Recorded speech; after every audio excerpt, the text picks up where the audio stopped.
Hello, I'm your host, David Newson, and welcome to Coated in Gold. This podcast explores the fractured, beautiful pieces of our modern life through compelling stories and conversations with exceptional individuals. Let's get started. Welcome. In this week's episode, I sat down with David Morgenstern, the founder of Gaddies, a lifestyle brand that seeks to celebrate and foster community for gay dads. In this conversation, we discuss David's early life in a remarkably progressive enclave in Ohio, his journey from a corporate leader to burgeoning entrepreneur, and the challenges of finding relevant parenting advice as a gay dad. David also has some exciting news for Gaddies that you'll have to tune into the end of the episode for to find out. Without further ado, let's jump into my conversation with David.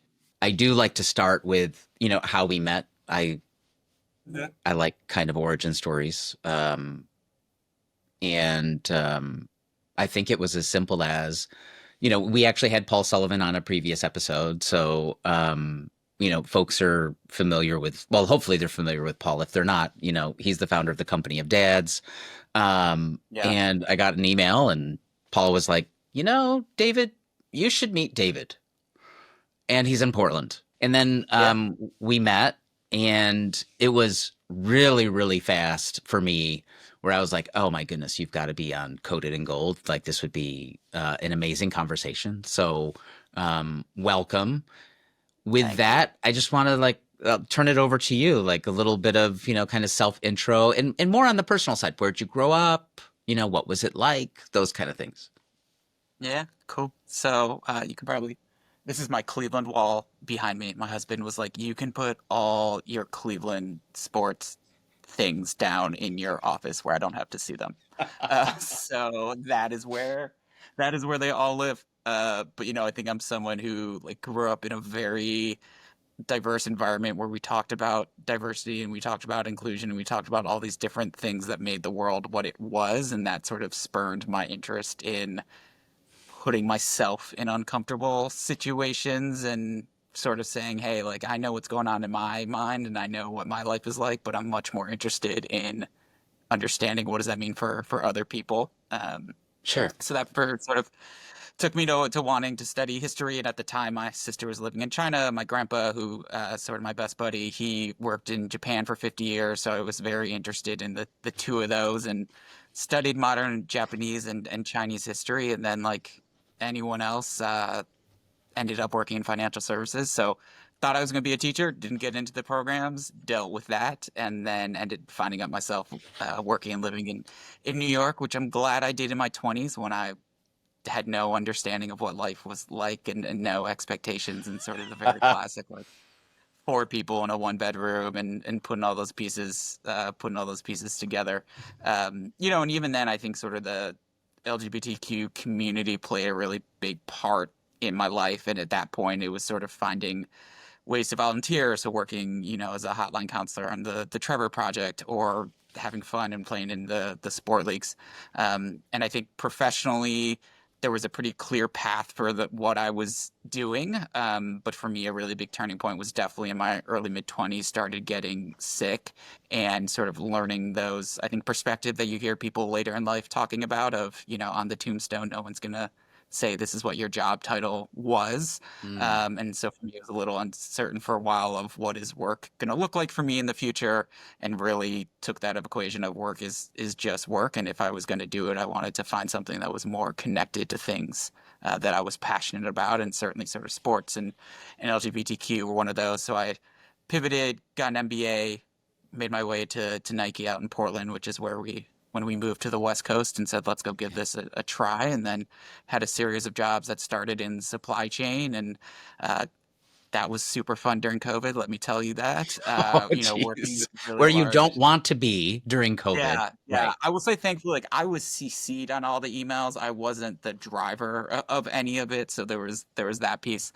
But then my last couple of years moved over into the product space and actually to the apparel business. And okay. I think the idea for Gaddies sort of spurned from that. I knew whatever I did next, I wanted to focus on my two favorite things, being gay and being a dad, and figuring out what does that look like and exploring different options.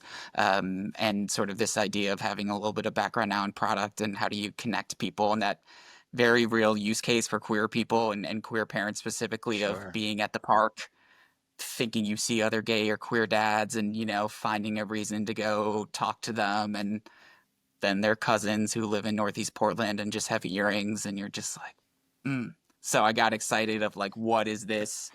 What is the badge? What is the logo? Like, what's the way that we could find community and connect with one another in real Mhm. life and sort of find your people? Sure. Never thought I was going to start my own company, so all of this is very new. But had the idea, I got super excited about it and took it from there. And then I think Okay, so from idea to like, yeah, okay, I'm gonna do this is like how much time?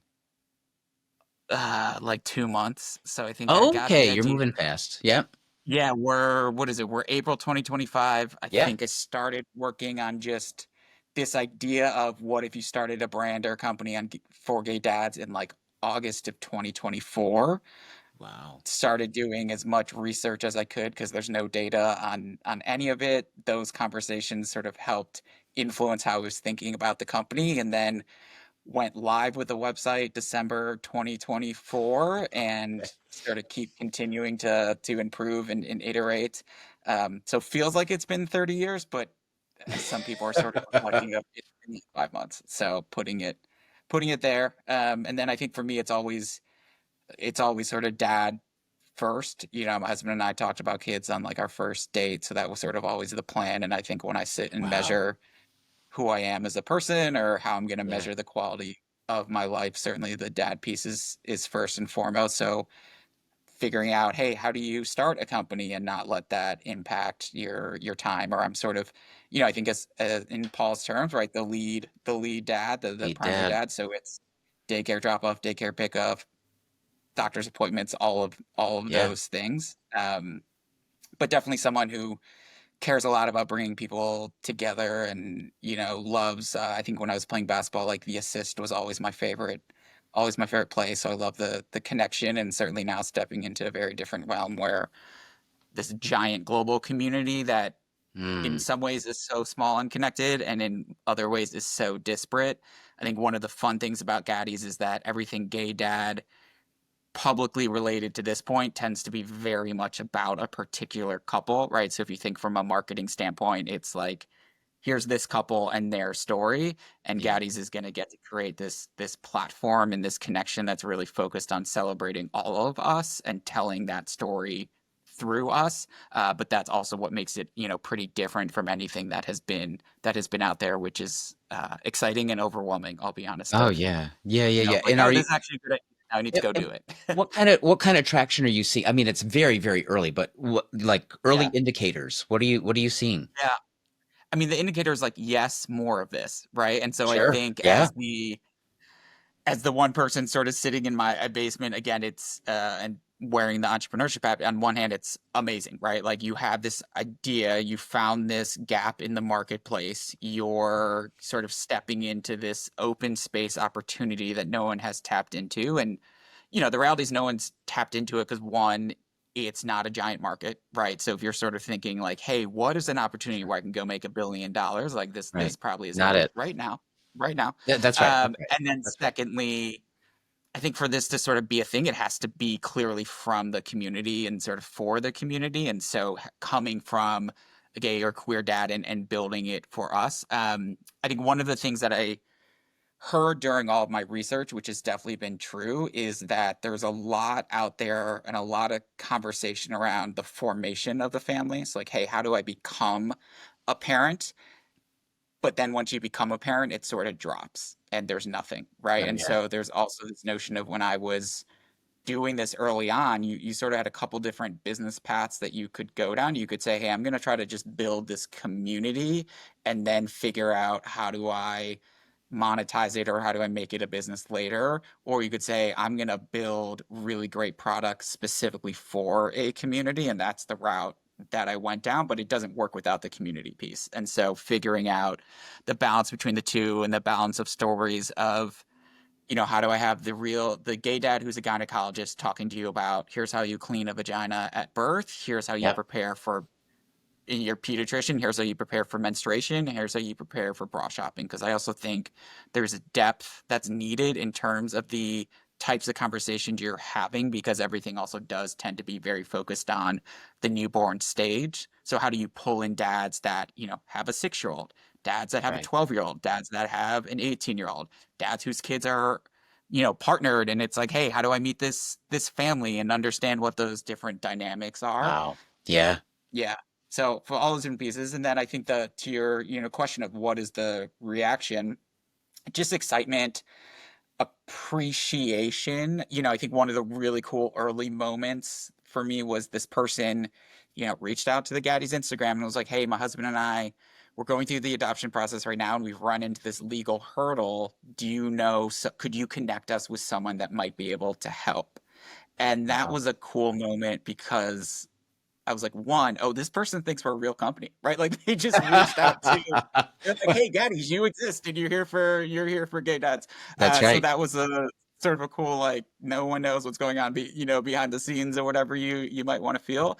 And then secondly, it was just amazing to be able to help someone, right, and put that connection For through. And sure. so you're finding both of those, and then people really enjoying the actual product, but also the idea and the conversation and building this identity and community around the term. And the term is new, right? So from a business standpoint, like Gaddies or Gaddy didn't exist before this. And so No. you also get to introduce it into the marketplace, into popular language, and sort of drive that in an authentic way. And that's the hope, right? Is that people are Sure. able to find this new identity and layer it onto all the different, intersectional things that we each have with us. I know I was taking a look at one of the pages on your site, and because this was one of those things that it's just, oh man, when you're preparing to have, a newborn or a child in the house, there's just like all of this overwhelming stuff, and all Yeah. of the guides and all of the things are written for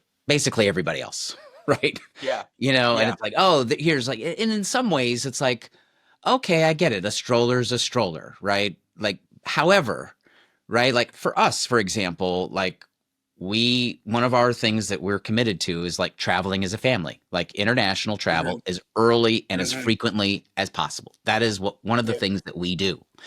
And like very quickly, it was like, okay, we don't want to be, and not putting anyone down who gate checks a stroller, but we did not want to be that couple. We wanted it all to go on the plane and we all get Yeah. off and like on our way. And that was partly like Yeah. our preference as dads, right? Yeah. We want to just keep going the way that we've been going. And Yeah. yes, we have a child, but like we want to just keep going. And so like it took me, I don't know how long, but like a lot of hours, a lot of research to find like the stroller that collapses that goes into the overhead bin on an Mhm. airplane, and not Mhm. just like on a 737, on any size airplane, right? Like, Mhm. is it going to fit in that little regional jet when we're going from, Or the this second tiny little gen. place to Yeah. another tiny little place? Is it going to go up there? And it was like, yes.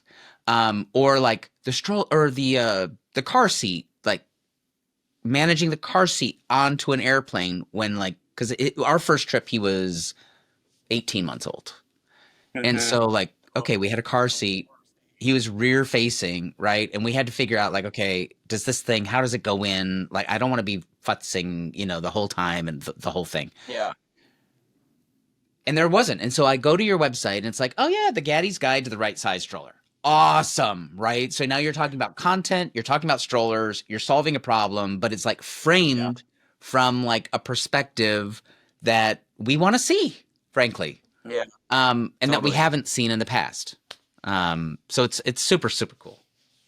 Yeah. And I think I probably talked to close to 100 dads, I'd say, in like the first 2 months. That's sort of August, September, and Okay, every how conversation. did you find them all? Um, I emailed everyone that I knew and said, I'm looking to talk to people. Who do you know in your network? I would say Okay. most people wrote back and said, you are my gay dad friend, to which I wrote back, be better and go make more. Um, Be better. so I love it. there was that, and yeah, it was just sort of letting everyone that I could know. I let, sort of different organizations that I volunteer with or am organized, but it was just saying, here's this idea, I'm exploring it. Please connect. Goal number one was to get outside of the Portland bubble, right? For sure. So I did. There were some organizations that I, found, sort of ones like called Queer Design Club, and I tapped into a couple of different queer organizations and said, this is what I'm working on, if you know anyone, right? So then I was able to Okay. find dads in Alabama, North Carolina, Georgia, overseas, and to make sure that I was, again, trying to bring in as many different perspectives as I could. I'd say probably half the dads that I talked to, had children through prior relationships with women. Half the dads had sort of started either on their own or with a male partner. A bunch had older kids, younger kids. So it was just trying to, and I'm still trying to have as many of those conversations as I can. So if you're listening and you want to talk, reach out. And I'd Oh, that's say, awesome. Yeah. number one, I want to have those conversations because still need to keep learning and developing the business. But then I'd also say, at this stage in the process where everything just feels so hard and so overwhelming, every time I have one of those 20-25 minute conversations with a dad, like, that's the energy and that's Oh, the yeah, jolt of the, this is why I'm doing this. This is why this matters. for Each sure. conversation, each family dynamic is so different, but you come away with it feeling excited and feeling a little bit more energetic, which I personally have discovered I need to just keep them momentum going. Yeah. So it was just putting it out there and saying, this is what I'm working on, because also I'm not scared about anyone. Like, I don't have a patent. Right. And so there was certainly this notion from a business lens of, hey, if you're putting this idea out there, is someone going to steal it or someone going to take it? And I'm sort of like, listen, if you want to go do that, that's perfect. I will say, and here's a business idea that I'm not going to do that someone should. What I learned from all these conversations is, if I actually just wanted to make as much money as possible, I'd actually be building a B2B, business to business concierge service that giant companies would hire for their queer employees who are having kids, right? This sort of like, you're on this path. Let us be your all the things. So someone listening can take that and make Yeah. that the next year. Um, yeah, it was exposure, and I think I was pleasantly surprised. Everyone wanted to talk, right? Because it's just a conversation that we as parents don't get to have, and people are like, "Oh, you want to ask me about my experience, and also you want to ask me the great parts of my experience, and you want to ask me, where's my community supporting me? You want to ask me about the challenges, but you want to sort of hear the totality of my experience as a parent, not just whatever token way that folks might be used to sort of showing up in June, or otherwise." Yeah. And then also talking to dads who, they're the only gay or queer dad couple in their county versus folks living in the middle of Chelsea or West Hollywood that just, like, Yeah. can't comprehend that every class doesn't have, four different sets of same-sex parents. So Yeah. Yeah. yeah, I mean, yeah. I So don't that even was, have that in Portland. yeah, yeah. Um, Which I think you and I talked about when we first yeah, sort of got together. What is totally. that? What is that like? What, a couple months ago, probably. Yeah, you know, Yeah. I Okay, I thought, want to go back. Your origin okay. story. You said you had a sister that went to China. Hmm. Where in China? My pronunciation not gonna be the best. That's okay. Dalian, Where? Dalian, in the very north, and Oh, Beijing. yeah, yeah. Okay. Yeah. All right. So I think from an origin story perspective, when you're a child and you have the very intelligent, very high achieving sibling, I think what I didn't realize is how much of my own success is because of her. Like, I never would have pushed myself to be in the classes that I took or pursued the, different things that I did if I hadn't seen her example of doing that. So Really? now that I'm older, I'm like, oh, you know what, Sarah? Instead of feeling overwhelmed by being in your shadow, that was pretty great. So, um, yeah, That's cool. she was there Oh, at that's school. fantastic. Yeah, And did you say it was a brother that was in Japan? no, my grandfather, Oh, your grandfather was in Japan. And what part of Japan was he in? all over. So he worked in the import business. Sort of very classic, like, Oh, one wow. semester college, went to the war, came back, and Okay. ended up being the CEO of a public company, and he worked in these little trinkets. So I think one of the coolest experiences of my life was when my sister was living in China. We went and did about a month-long trip with him. He was 85, I think, at the time. Oh my And goodness. so we did a couple weeks in China, a couple weeks in Japan, and obviously, my sister fluent in Mandarin, so she took of everything care in China. And then in Japan, we got to meet all of his business partners, Wow, that's and they were cool. all 85, 9 years old, but he'd sent them so many Cleveland Cavaliers things over the years that that's all they wore, and so you Oh just had my like goodness. little men holding hands walking down the Oh street my in like a 2002 Cavs hat or 2002 journey. So to be able to sort of see that in real time and experience that with them was incredible. And I just ate and took photos, right? Like I didn't have to do Wow. my preferred role as a passenger, just sort of show up and look cute and take some photos. So yeah, it was Well, really that's great. really quite That's special. great. Yeah. Also, something else you mentioned. So, like growing up gay in Cleveland, Mhm. you painted a fairly, I don't know how to I don't progressive picture. Yeah. But when I think Cleveland, Ohio, in the time that you were growing up in Cleveland, Ohio, that's not what I think of. Yeah. Yeah, that's fair. I will say, I think as our own journey, and actually, I just wrote about this, but a couple months ago, I like found this journal of mine from when I was 13, and I Mm, just on wow. every page wrote, "I hope I'm not. I hope I'm not. I hope I'm not." So I think I had sort of blocked out either how early feelings of queerness were originating, how unwelcomed they felt. I will say, my our high school hockey team, we like some of the teams that we would play, you would do these big chants, and they were just the most homophobic things of all time, looking back on it, right? And well, probably in real time. And now as an adult, talking to one buddy who was out in school in high school, and he was like, "Yeah, that there's a reason I never went to hockey games." So I think I sort of lived this very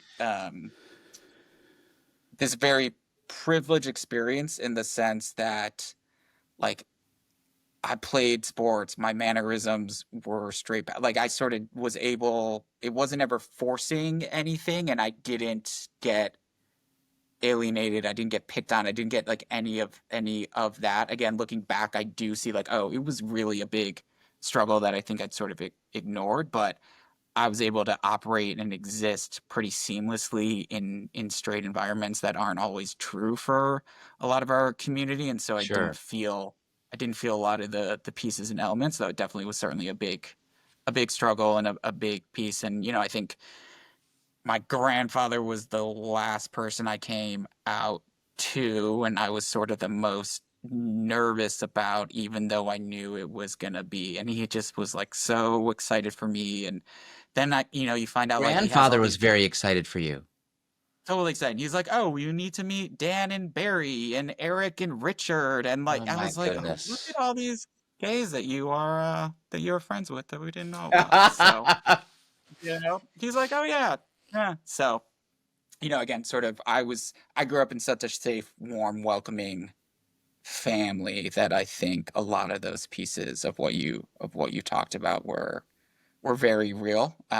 Unfortunate that it sort of wasn't my scenario, but I think yeah, finding that journal was a real flashback to, oh yeah, this was not a linear happy path line, and sort of Right. remembering the fear and as we think about where is our family going to feel safe and where are we going to live, that's a real piece of like where we spend our time.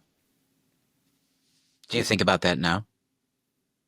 Yeah, I mean, all of our family is we've got grandparents in Florida, grandparents in Ohio, and Yep. we have one kid at the moment, and that's a lot. And you start putting pieces together down in a couple of years, and that's certainly one of the big conversations that we've always had is like how long are we here? But I appreciate where we live now so much more since we are parents because doctors know how to talk to you. The forms are set right. Like This is true. This is there's true. just an ability to sort of be here and be as safe and supported as you can. And I had never really thought through how important the physical environment that I'd be raising my family in would matter. And it really does. And we're fortunate to be able to make some of those decisions. And that's the one for now. This is true. One of the things that we noticed, and and a lot of times it's not necessarily looks of contempt. It's looks, just looks of curiosity, even, So, like, we've Yeah. been to Japan and we've been to China as a family together, and there's Yeah. lots of curious looks, like, okay, what's going on Yeah. there? People trying to figure out what's Yeah. happening. Yeah. And that certainly happens in the U.S. too. But we've also found, I'm Mhm. echoing your sentiments about Portland. Um, One thing that we just absolutely love and adore about Portland is we can just be and exist, and it feels good. Like, Yeah. there's not, you know, even the looks of curiosity are usually met with like warm, friendly smiles, right? It's not the Yeah. Yeah. I mean, I also say like we have definitely been called slurs when we've been with him. So you get the sort of reality check in Portland, even at the in same. Portland. Yeah. Yeah. Wow, You're like, all right, cool. Um, but I wow, think to your point, like this other piece is, gay and queer dads, like we have to come out every day, all day, and you have to make very real time decisions of how am I going to answer this question, right? Of it's the, hey, where is the mom question? This is another piece of do I just want to say she's at the store because I don't want to be in this conversation and it totally, doesn't seem right, safe? Or yeah. do I want to answer he's right there and point to but every time you go and do something, picking up medicine, taking them somewhere, you have to reintroduce your family in a new environment. And like that's exhausting, right? It is Because exhausting. you're And there's built times and where I'm I'm just like, I mean, yeah. Yeah. I mean, I also think the other piece is, and I think mostly this is sort of US specific. If you are like a white cisgender male, a lot of times this is the first system that wasn't built for you, right? And so the parental unit and the parental system just isn't designed for us, and that can be a very jarring experience. And you just figure out how do I want to navigate this my own way. And again, that differs every day, right? And like, sure, yeah, yeah. did you have two iced coffees this morning or did you have Right, none? right, And totally, like, totally. I just need these gluten-free buns to get home. Like when we go to Northern Florida or we go to other places, it's more heightened, right? And but the reality is that can be anywhere, and you just sort of I think I have my eyes are more attuned. I think I in my past have had a couple instances of sort of physical attacks just sort of being gay, and so my head is always on a swivel. I think My head's totally always on a swivel. Yeah. my husband is so unaware of everything, and not just that, just like the world, right? Like he's like, I'm here, and so I'll be like, did you just see the giant pink bus that drove by, like the 50 pink buses? And he'll be like, what? Right, right. Oh, that's funny. I will take care of this for the two of us and hope that our kiddo does not follow you in this path because it's Yeah. exhausting. Yeah. Wow. What's to come for Gaddies? Like, what's next? What are you doing now? Right. So, like, there's this content piece, right? Like, Yeah. you've got products on site. Like, Yeah. paint paint the future vision. Yeah. So this summer is really the launch, right? And Okay. I think what's next for Gaddies is, hey, we've got some really great products coming out. And I'm super excited about it. Now it's about understanding how do we balance that product and content piece and what stories are we telling. And I think for me, you as an entrepreneur and building business, there are things that you're more comfortable doing and things that you don't want to do. And Sure. then it's about, hey, where am I partnering and putting together? So to sort of answer directly, I think next with Gaddies, it's continuing to introduce and put through the word and the identity, right? And a lot of it right now is just sharing. The nice thing is it's such a simple concept that it's not a business that requires a lot of explanation or other pieces. Totally. There is certainly the notion of, hey, how do we explore this and move into other, what's the product roadmap, right? So we can make really great shirts and hats and apparel, but like, what does it look like for parental items? So I think as I talked, we're talking about the strollers earlier. When I talked with all the dads, one of the questions in the qualitative piece was sort of talk to me about your experience thus far and in different language, like were there parent products that didn't work for you as a two dad or one dad household? And so I was really hoping that something was going to pop where I could say, all right, I'm going to make the Gaddies version of X, and that's going to be your hero product. I think Sure, what sure. popped was the need for taller strollers. So, stroller companies, if you're listening to this, let's talk about doing a collab. But there's certainly that piece of saying now that you're building the brand, you're building the identity. How do you start putting it in other places in front of the consumer that's going to add value and that people are still going to be seen and validated and excited?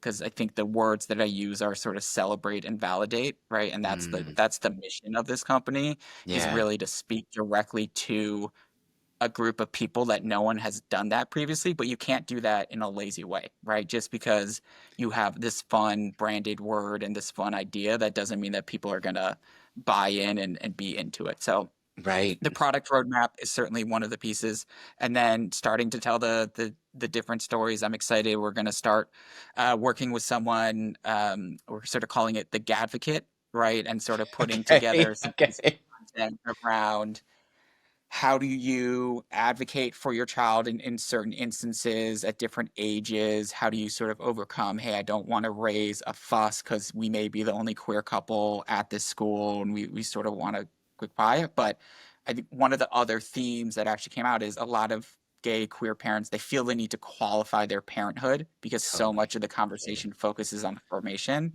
And like, I'm very clearly here to say, F that, right? Like, we're real parents, real families, period. And so it's introducing more of these ways to educate and to learn and let people feel seen, but then also contribute to what the content is, so that we're hitting the mark and constantly sort of feedback, right? So there's that. And then there's the long term views, right? Of would Gaddies rather buy a Gaddies branded shampoo, right? A sort of how do you Right. take this and expand it into some other use cases where the consumer and community still feels really connected, still feels like it's the great product that they're getting in different places. So my working product roadmap has a lot of things on it, and then it's being very clear. Okay, well, you right now are one person, so Yeah. what are we getting done today, this week? I'd say the adjustment from going from working at big giant companies to yourself has been more impossible in so many different ways than I It's a never lot. thought it could be. It's so hard. It's This is, really hard. as someone who never thought about starting my own company, I just want to Yeah. go give a hug to everyone because it's so Yeah, vulnerable. it And is. this is also my first time, doing and leading creative work. So there's that piece of it as well, where you're putting out Oh yeah. artwork and putting out designs that have sat and you're like, this is so cute. This is such a great story. And then you put it out there to either let people ignore or love or put down, right? So I Yeah. also a shout out to artists and creatives who have been doing this for forever. I just had no appreciation for what that was like and how scary that could be. Yeah. I was thinking of when you were talking about products, like Yeah. there was a product that we didn't even know existed, and then we learned that it existed, and then like we were using it, and it was kind of like a double-edged sword because we loved it and we hated it all at the same time. But it was like, okay, we took Xander home from the hospital. So we had an acute need for all of the things. And like, we did not have, he was obviously not breastfeeding at home, right? So we Yeah. needed an option for like, okay, what kind of formula, blah, blah, blah. And it was like, oh Yeah. gosh, you need this. You need the goat stuff from Germany, but it's like, make sure it's not been irradiated. I was like, I mean, like, you read some of the like the articles, it's like, okay, you need this, you need that, you need this, you need that. And then other folks that are just like, oh yeah, Nate, I'm here. I don't want to throw out brands. Well, I will, but like nature's best. Just do nature's best. It's organic. It's this. It's that. Like whatever. And then I'm like, okay, we're not also like when we had Xander, we were not young parents.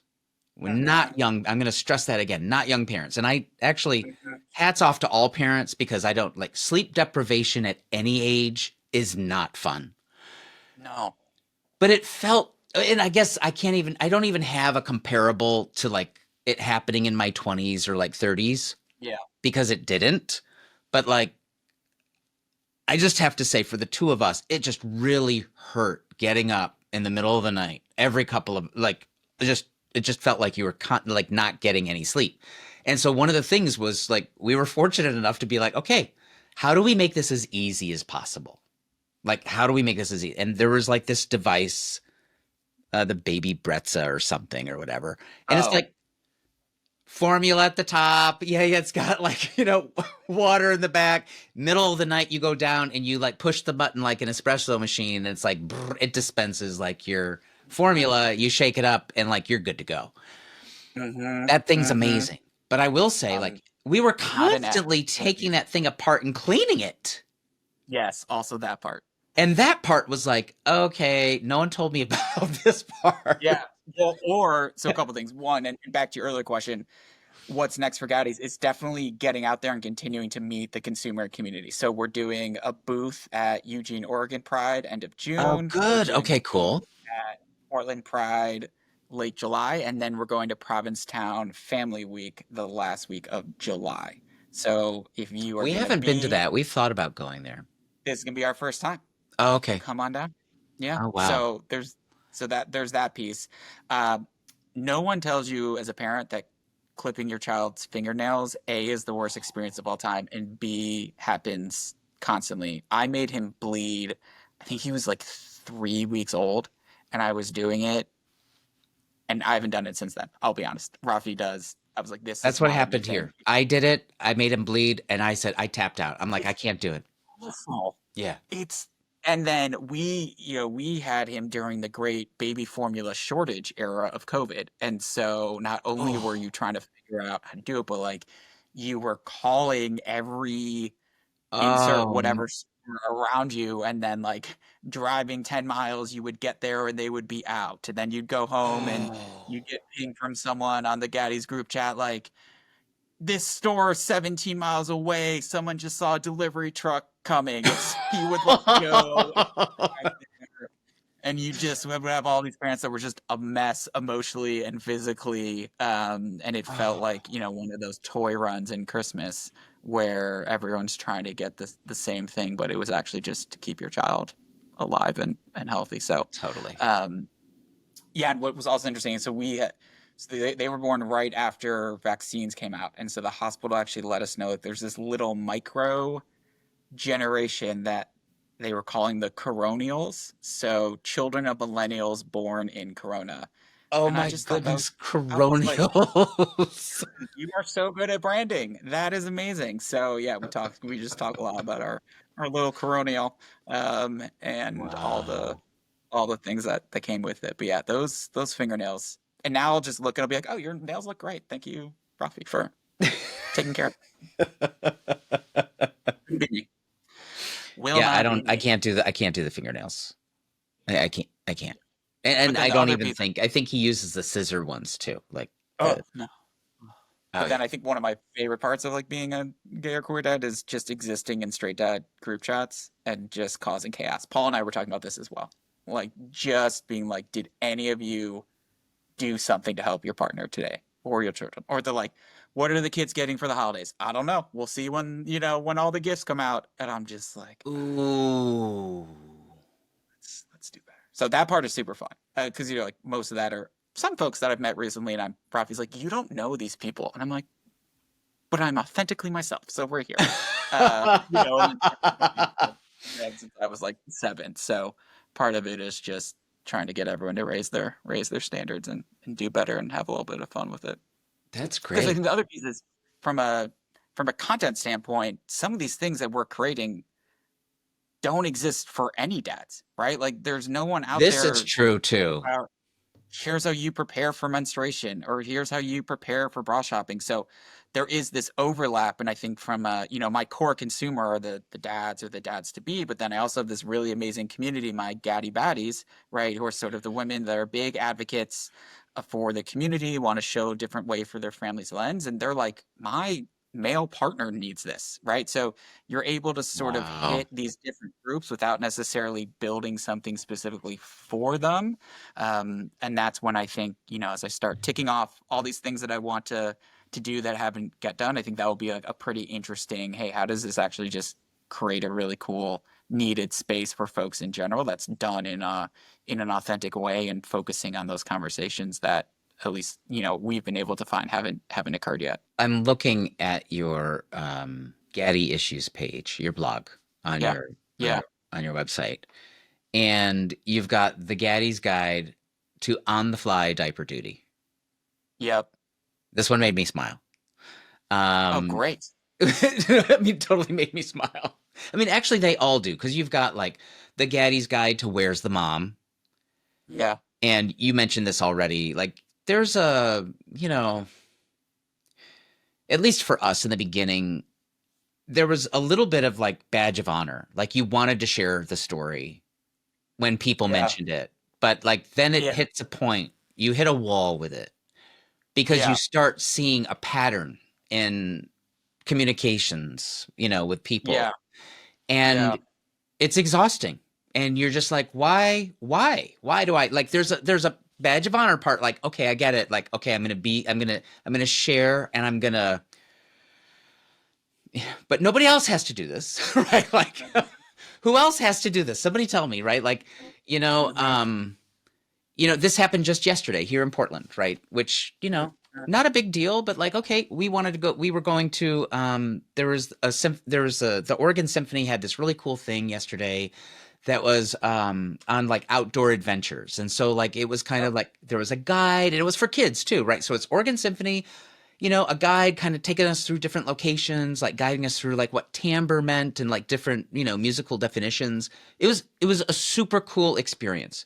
And beforehand, we had booked brunch at a restaurant downtown, As we do. as we do, right? And it's just the three of us, me, my husband, and our son. Mhm. And the server asked us at the end, and this was something new. This is why I'm sharing it. Like, and it didn't bother me, but I just thought, like, oh, that's strange. Mhm. He said, would you like me to split this check anyway? Like, Mhm. you want me to split the check in any way, right? Mhm. It's like, no. But like, had there been me, a woman, and our son, would that question have been asked? And we Probably were gonna not. like patriarchy. Man, here's the bill. Oh, yeah, yeah, yeah, totally, totally, totally. So it's like, so Yeah. even, and I just thought that that's one of the things. But like when Yeah. you add all of these things up on people and are already like life is like when we are observing our friends, straight couples, for example, just trying to get through having one, two kids, right?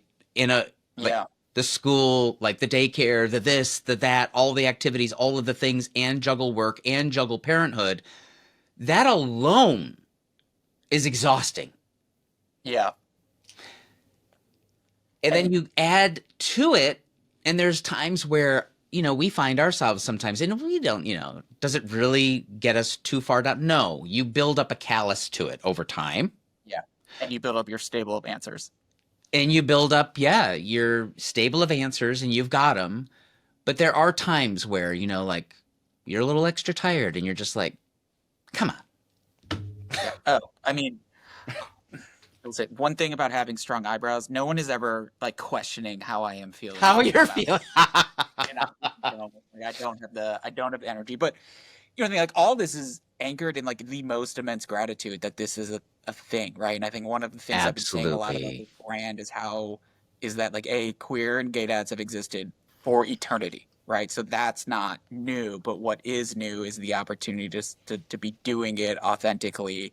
And regardless of how that authenticity came about, you're doing your way. So there's this deep sense of gratitude from every dad that I talked to around I recognize how special it is that I live in a time and a place where I'm able to do this. And then, I'm curious if what your experience has been. I think not Gaddies, the company related specifically, but just for me, the interactions that I have with older queer couples who see us existing. And You mentioned sometimes, this when we first met, and I thought, yeah, we yeah, had yeah, yeah, another yeah. one on Keep the going, keep going, airport. keep going. Yeah, This is yeah. So we great. had another one on the airport recently where just especially I think like older queer male couples, sometimes it's just a look across the room, right? Where they're sort of looking at you and they give this wow. And then other times and it's fine, it's always them that come to talk to us. They come up and they're just like, me and my partner, or me and my husband, we've been together 35 years and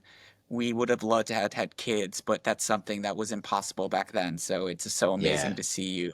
And that's where I think this sort of level, or like I will speak for myself, this notion of responsibility for the community to be moving it forward. And I don't feel responsibility to straight people, but I feel responsibility to all the people that fought for my right to be here today, for the people that are certainly still fighting for it to go forward. And then just those looks, those smiles, like those moments are some of those really energetic pieces, which to keep folks going. Yeah. And then I think to your restaurant one, one that I find a lot is if you go, so if I go first with kiddo and it's just the two of us, right? People are expecting to see a certain person join as the third. Oh And yeah, then when yeah, it for is, sure. yeah, when it is my husband that comes and sits down, you can sort of see people's looks. And sometimes you get the like, oh, that's so sweet. Normally that is from like a certain type of folk. And then you get sort of some puzzlement and then you see a light go off. So that's Yeah, all, that yeah, is yes, yes. just like watching people try and figure out what is the puzzle here. But, you know, we went through the airport 2 weeks ago and several couples with kids went through and then we went through and the agent was like talking to our child in a way that they hadn't done with anyone else of what's your name, do you know these people, right? So just I think things that we are fortunate to have other gay dads tell us were going to happen, right? So sort of Yeah. talk to us about like, hey, you're going to get people coming up to you and saying certain things. These are certain situations where make sure you have your paperwork, make sure you have, all these different pieces because it's just the reality of where we are today. Um, but yeah, definitely the looks of like, oh, that third person is not who I thought was Yeah, gonna yeah, totally, totally. that was And gonna it sit is, down. yeah, yeah. But And you don't necessarily know how it's gonna go. Like, yeah, yeah, you don't.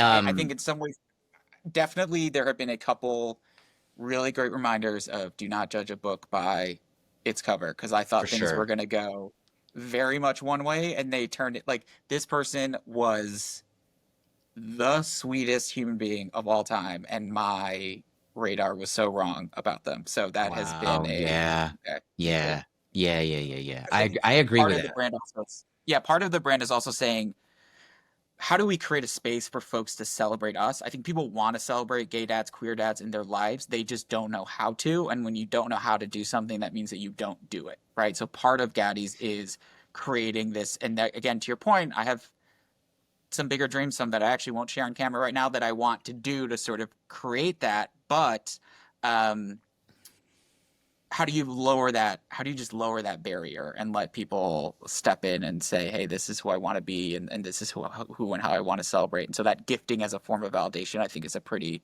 exciting piece of this as well. Cause Hmm. we're not used to getting that, right? And sort of removing that barrier is another part of the conversation. You seem, and I made this observation the first time that we met. You seem very tuned into this, a sense of community, and it's one that I've struggled with probably since not being a Mormon anymore, right? So Mhm.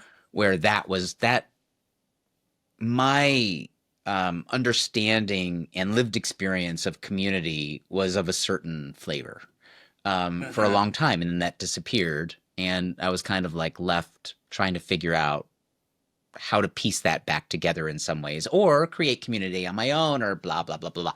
And I've talked Mhm. about community before, but and I ultimately got to a place where like, look, the first place I need to focus on community is actually like me, my husband, and our son. That's the first, unit of community. We have our own community right here, um, and I cherish that. But you seem to have this very, not that it's different for you. What I'm saying is you seem to be fairly fluid with how you can move through and also be a convener of community. And so I want to learn from you. Like, okay, what kind of a mindset do you have when you're like, I tend to be kind of a social recluse, right? Like, I'm out in the world when I need to be, and I can be on stage and the curtain goes up and I feel like, it's not performative, but I feel like it's a lot of energy for me to like be out in the world. Mhm. But my Mhm. preference is to like come back home, cocoon, like be a recluse and recharge Mhm. my batteries because it takes a lot. Yeah. Um You and your husband can have so much fun doing that. yes, yes. Yeah. But what does community mean to you? Right? How Yeah, I think that's so I appreciate the question. I think this is where I'll probably talk about the influence of my mom because Okay. she's a beast. Like She's a she beast. just she runs everything, but in like the most authentic way. And a lot of her work. So she has a really interesting career path. She was both my parents were musicians at one point, and then she became a child therapist and musician, and now works with like boards and nonprofits on their planning. And her whole thing is about giving back. And so I saw her going from different organization to different organization, and a lot of what that work was focused on was on building community. But I think I'll also go back to my childhood. Some of those roles that I talked about of, the groups that were focused on race relations, you just sort of early on had to have you were putting the different pieces of together and learning how to facilitate. And I think in a strange way, what's the most scary part about Gaddies for me is being in front of things, right? And I think I am someone who never had the self confidence to be I always wanted to be the chief of staff, or I always wanted to be the vice president and sort of facilitating other people's decisions as opposed to leading with my own point of view. So I Hmm. think from that experience, I did learn, hey, how do you just use like listening is the most underrated skill in the world, right? And how do you use listening to put pieces together, sort of operate under the assumption that most people are selfish and they just care about themselves. So how do you use questions to get people going? Um, so that was sort of like one tangible skill set. And I will actually say my experience working as a suicide hotline counselor for the Trevor Project was I didn't do it to learn those skills and sort of enhance I take it, but like that singular experience, I took away so much that has helped me form connections and put different community together. And Mm. then maybe an unexpected answer, I'd actually say, with my sort of navigating my health challenges in life, I'm so protective of my energy and my battery. So I sort of describe it as we get one battery that powers everything. And so, how do you figure out what is charging that battery and what is draining from it? And knowing for me that I get so excited by putting those pieces together, but also I only focus the energy on people that I want to be around and just don't have the energy or time for situations that are not going to be for me.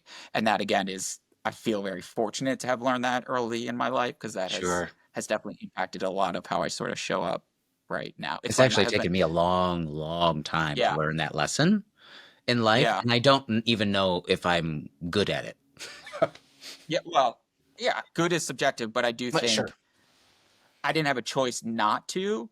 And I Yeah. will say professionally, one of the things that sort of folks told me about, sometimes your biggest strengths become your biggest weaknesses, and sort of this notion of like you're so clear on what you care about and what you don't care about, but if people don't know you or don't understand, you kind of can just seem like an asshole sometimes because you don't Oh, sure. like Yeah. I'm like, okay. And I also at work, I'm very clear on saying feedback is a gift and gifts can be returned, right? So sort of taking it That's and so letting it. good. Yeah, yeah. That's so I gotta good. make up bumper sticker, but it's true, right? You can sort of decide what do you want to do with it and Right. what do you not. But I think for me, it's really hard to exist and operate without the connection. And for my husband and I, we again, he's very introverted, so his rule is I have to like someone 3 times before he'll hang out with them. So like if I go and I hang out with them 3 times and I still like them, then he will meet them. But other than that, he's good. Like, yeah, That's fantastic. yeah. Oh, Like that's his good.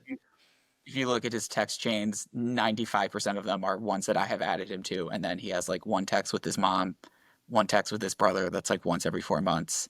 And other than that, he's just hanging out on Reddit and living his best life.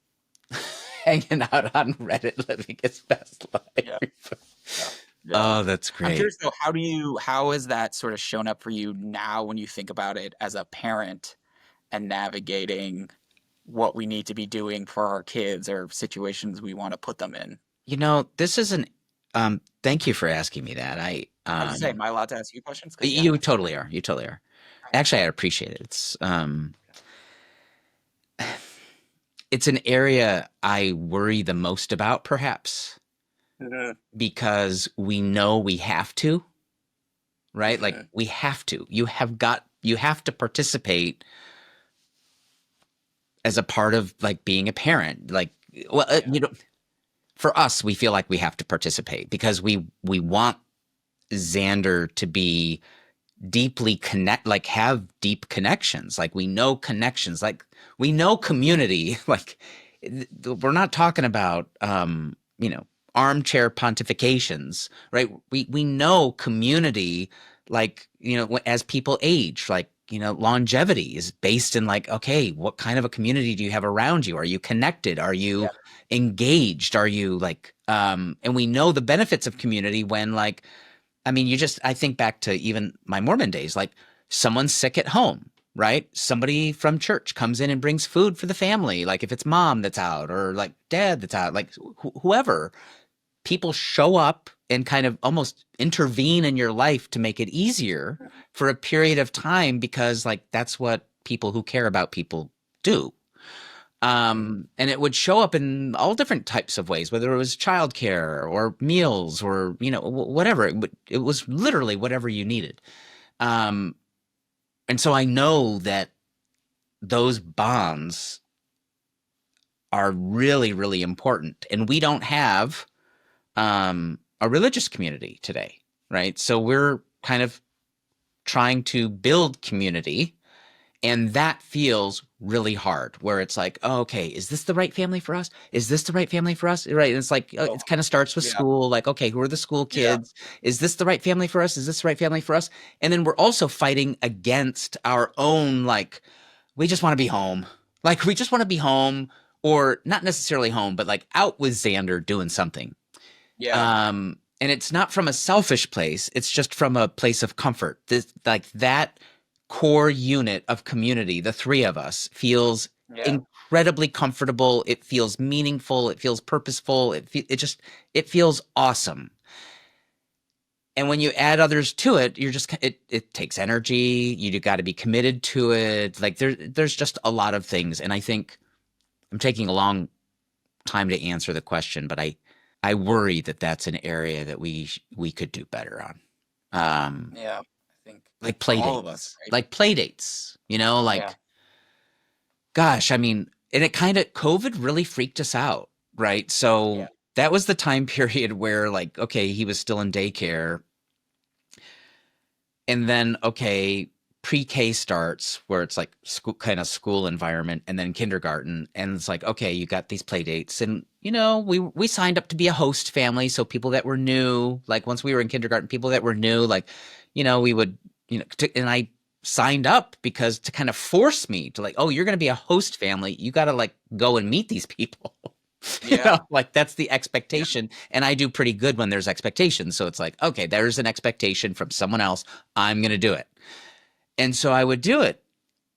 Or then there would be something else where it's like, oh, we need to set up play dates. That's what people do. And there's a part of us that's like, do we have to?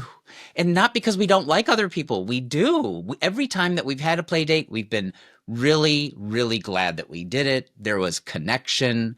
There was understanding. Another thing, like don't judge a book by its cover. Like people surprise us all of the time, which is wonderful. And that's kind of the hidden benefit of community. People do surprise you, and they surprise you in really good ways most of the time. Yeah.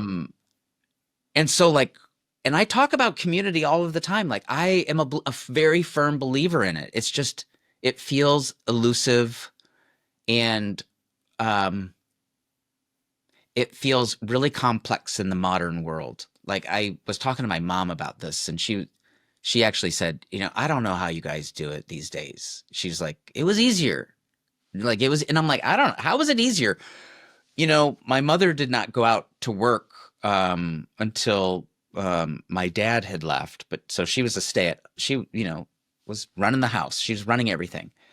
And she actually says, you know, that was harder than going to work, right? Running a household was harder than going to work. Work was easy, easy, easy, Mhm. easy.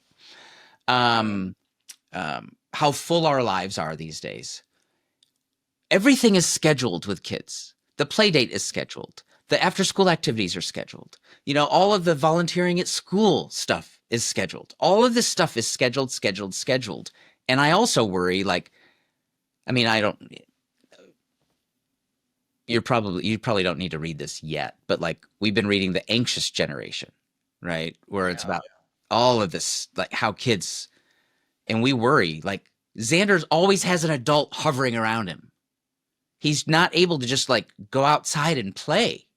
And that happened when I was a kid. You just go out and play. The neighbor kids, my mother didn't know where we were. Like, Sure didn't. had no Sure clue, did. you know? Like 65 kids. You just went outside and at some point you came home. That's right. Um, and we don't live in that world today. Yeah. And so I think it's hard for everyone. I mean, I see other parents and you can see the struggle. Like you can see the struggle. That's also the point of like trying to make friends as parents is figuring out, all right, like what is your parenting style?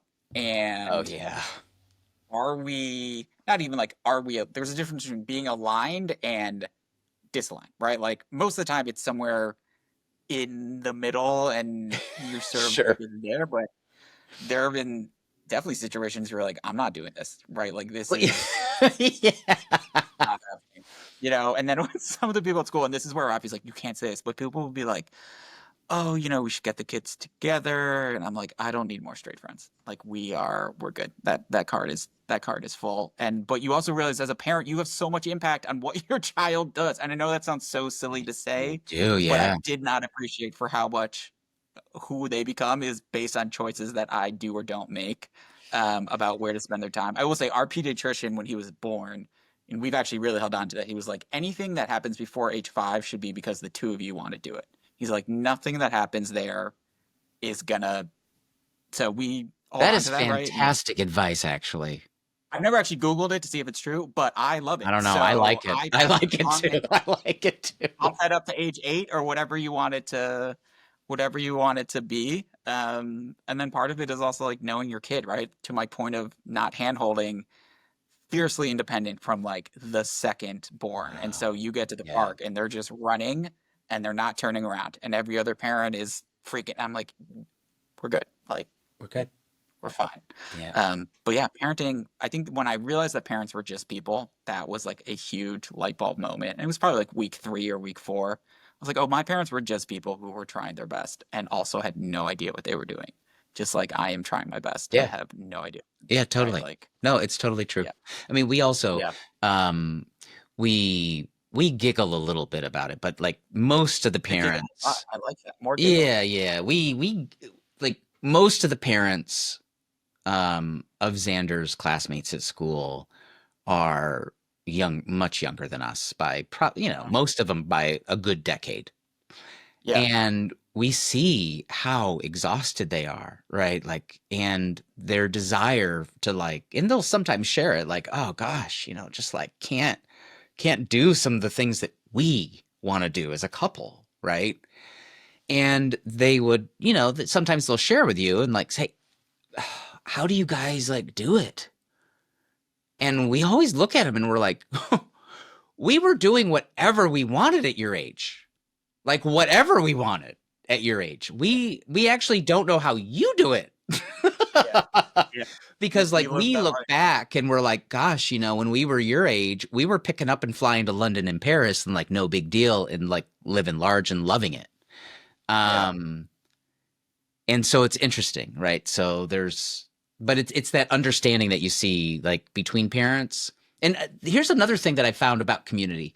Sometimes community doesn't have to be as deliberate as I sometimes make it out to be in my brain, because it can be as simple as like the pickups and the drop-offs. You're getting to know families and Yeah. you're building connection over like long periods of time. Cause you're like every day, like pick up, drop off, pick Yeah. up, drop Yeah. off, pick up, Yeah. drop off. And then you kind of get to know them. And that's led to, oh, hey, let's go grab drinks. Or, oh, hey, do you have like 20 minutes before pickup on this day and we'll connect just the two of us like over matcha or something. Yeah. Great, right?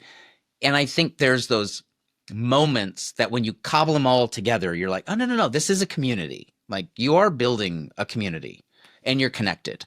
Yeah. Well, It's and there are learning lessons, right? Because I think for like Rafi and I, we would go and we're like, I'm gonna drop my kid off and I'm gonna go. And then a year ago, his daycare closed overnight. Like they emailed us Sunday night and they were like, "Hey, we're done. Don't come back tomorrow."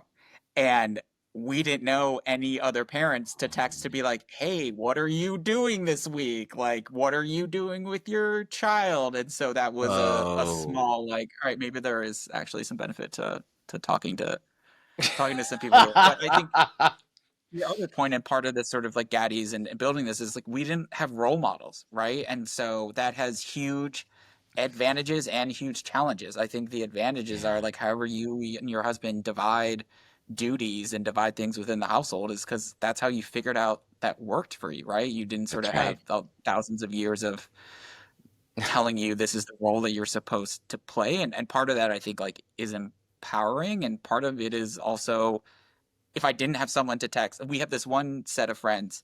They're like our very responsible, very we think they're very good parents, and their kids a couple years older than us. So Okay. they're like our what's happening here. Yeah. And they're also a gay dad couple, but it's like if we didn't have that, and we're lucky to have a couple of those couples to have in our lives to be able to text to be like, what is happening, what's Yeah. going on. We're not asking ChatGPT, which I will say when I talk to all the dads and I say like, where do you turn for advice? That is definitely now the number one sort of place that folks That's are. where I go. Yeah, for sure.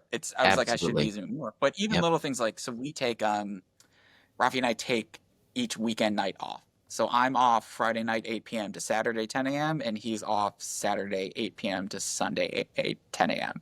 So you sort of get like a morning to sleep in, plus also an evening to go do whatever. I need to renegotiate those terms because when we do go out, be it dancing or Saturday, it's always Saturday night.